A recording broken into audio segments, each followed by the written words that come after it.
Massive welcome to this next module on the Habit Stacking Challenge. This is week 2. We've already created that environment for weight loss. Hopefully you've had a fantastic week so far. This week we're going to be focusing on weight loss, but also with reducing the episodes of hunger to as much an extent possible throughout the remainder of the journey. So how do we reduce hunger with our nutrition? So the number one factor is the total amount of calories that you're consuming. So we can work on other strategies, but unless this is exactly where it needs to be or within reason, it's going to be very difficult to use other strategies to mitigate that hunger if that's not where it needs to be. So when it comes to your total calories, we've just got to think, if you're wanting to aim for 2 pounds, let's say, per week of weight loss, the restriction is going to be a little bit higher on your calorie intakes per day. Maybe some people would be more suitable for aiming for, let's say, 1 pound of weight loss per week. That would give you access to an extra 500 calories per day, which is essentially a whole extra meal per day. So a really significant amount of extra nutrition. And all that happens is you just lose 1 pound per week instead of 2 pounds per week. So some people can go that 2 pounds per week and they're absolutely fine. There's not really that much hunger going on at all. So you're absolutely fine. If there's no challenges there, there's not really any need to tweak anything. But if you're experiencing a little bit of hunger, taking a look at the total calorie intakes and maybe just nudging that calorie target up a little bit by a couple of hundred calories, a few hundred calories per day, that might just put you in that zone where you might be able to lose, let's say, 1.5 pounds per week. But the biggest factor, like we've said 10 times already in the previous module, you can now stay consistent because the hunger's nowhere near as intense maybe as it was before. If you're not experiencing too much hunger, just keep it where it is, no problems whatsoever.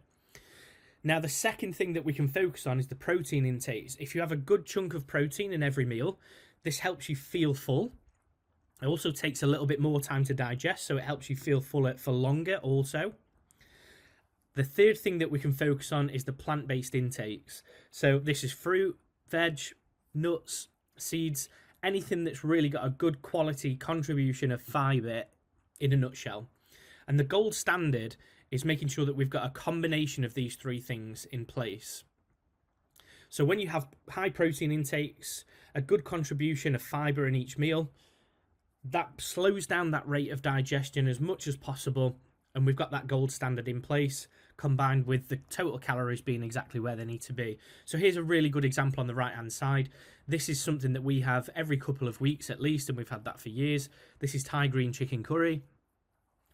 Obviously, you can see little chunks of chicken in there. There's obviously chunks of chicken throughout that bowl.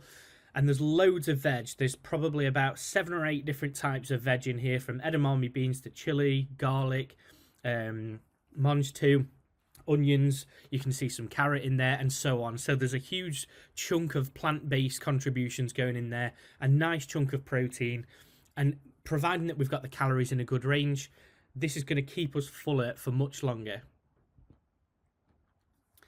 So step 1, we're going to be talking about working out exactly how many grams of protein per day that you need.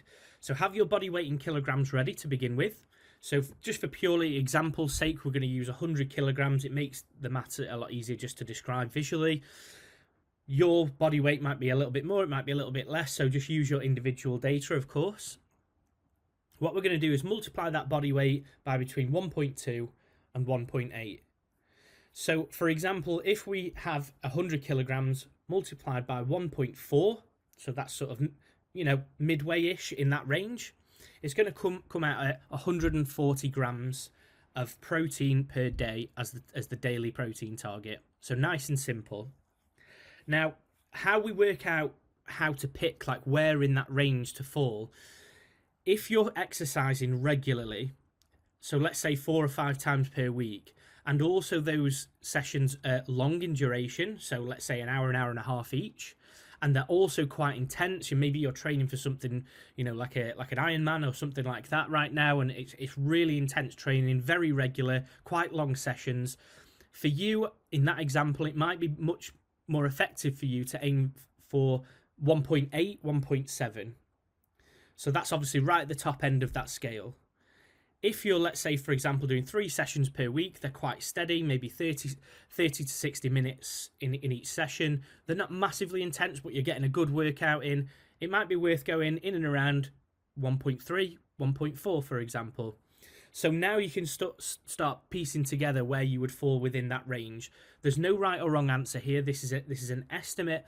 This is a nice simple step to work out your protein intakes, to ascertain that exact protein target per day. And then that final step, let's say, for example, in the example that we're using here, there's 4 meals per day. That means that we've got a target per meal of 35 grams per meal, because there's 4 meals each day being consumed. So nice and simple. Now you're going to, create your meals. You're going to log those meals, and as long as you get in and around 30 grams, 35, 40 grams ish of protein per meal, happy days. And that can fluctuate. One of your meals might be 45 grams, the next one might be 25 grams, but the average there is 35 grams. So it can fluctuate. As long as we're hitting roughly in and around that target, it doesn't matter if you don't hit it perfectly. It's a target, remember. Obviously, we're going to be having fantastic protein intakes from that point onwards. So I've attached some protein sheets just to help. Again, we're not going to spend too much time on this slide in particular. You can just pause it. You can take a look at these and obviously just make some notes. We've got some protein snacks. One thing that I would suggest is it's absolutely fine to have a protein supplement. So something like whey protein. It's a very cheap source of protein. It's a very high quality source of protein. It's easy to use. There's a million different flavors available. So something like a simple whey protein is absolutely fine to help you on those days to top up those protein intakes. If you're falling, 20, 30 grams short on certain days, having a protein shake like a whey protein is going to be absolutely fine to consume. You can also use it as part of smoothies and things like that. Mix it up into porridge to have nice flavoured high protein porridge as well. So one piece of advice that's going to be super useful is to have some sort of whey protein available, just to make sure that you're hitting those protein intakes, and it's super easy to implement within your nutrition. So there's protein snacks there. You've got some plant-based veggie protein sources in the middle, and just to the right there you've got some key sources of protein from animal sources too. Step 2 that we're going to implement this week is the 6 portions of fruit and veg per day. So of course a lot of us are advised to have 5 portions of fruit and veg per day, but don't forget in some countries they have like 10 portions per day. So let's just make sure that we're aiming for that 6 portions of fruit and veg per day as a minimum. Especially because you're exercising, all of those micronutrients are going to help you recover as well. Your micronutrient needs are likely to be a little bit higher than somebody who's sedentary in the general population. You're part of an exercise population. You're regularly working out. Your muscles need to recover more regularly, and having plenty of micronutrients and antioxidants to facilitate there is going to be a very good thing to do.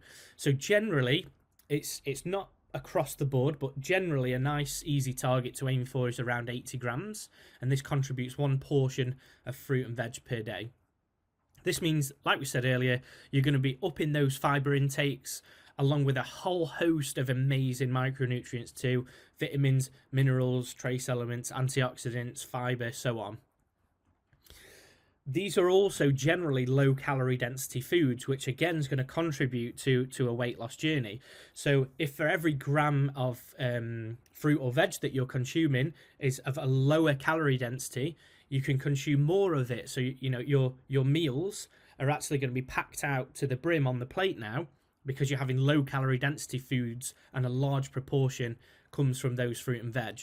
So probably predominantly veg for most of your meals, and maybe fruits as snacks, for example, not a problem at all. One other key target that we need to just factor in is eating a rainbow. Now, it might sound a little bit, childish, I suppose. We've actually used this principle within the primary schools that we've worked in formerly with hundreds of different primary school children. But at the same time, it works exactly the same for the adult population too. It's very simple to think about and follow as a strategy. So if you are having 6 portions of fruit and veg per day, make sure that they're coming from a variety of different colours. So different colours means there's lots of different types of micronutrients being consumed. So just to put it into simple terms, if you're consuming 3 meals per day, aim for 2 portions of fruit or veg per meal. So just a nice summary. This week's habit list, we need that protein daily target. Obviously, when you're logging in something like MyFitnessPal that we mentioned in the previous module, it's so easy to take a look at how much protein you're consuming. You can even scan barcodes and things like that. So if there is a barcode for your whey protein, that gets automatically logged in as a portion. So it's super easy to use and super easy to ascertain how much protein you're consuming in each one of those meals. Secondly, 6 or more portions of fruit and veg per day. Again, just in simple terms, if you're having 3 meals a day, it's a nice target to have 2 portions of fruit and or veg in each of those meals. And keep this front of mind daily as well, because it's so easy to let other things get in the way. Day-to-day life, the kids running around, it could be peaks in workloads at work, it could be some other personal challenges. Look, if we just think about this nutrition every single day of the week and it stays front of mind, you can even map out your meals in advance. You know that you're going to hit your protein target already before the day even begins. You know that you're going to have 6 portions of fruit or veg per day before that day even begins.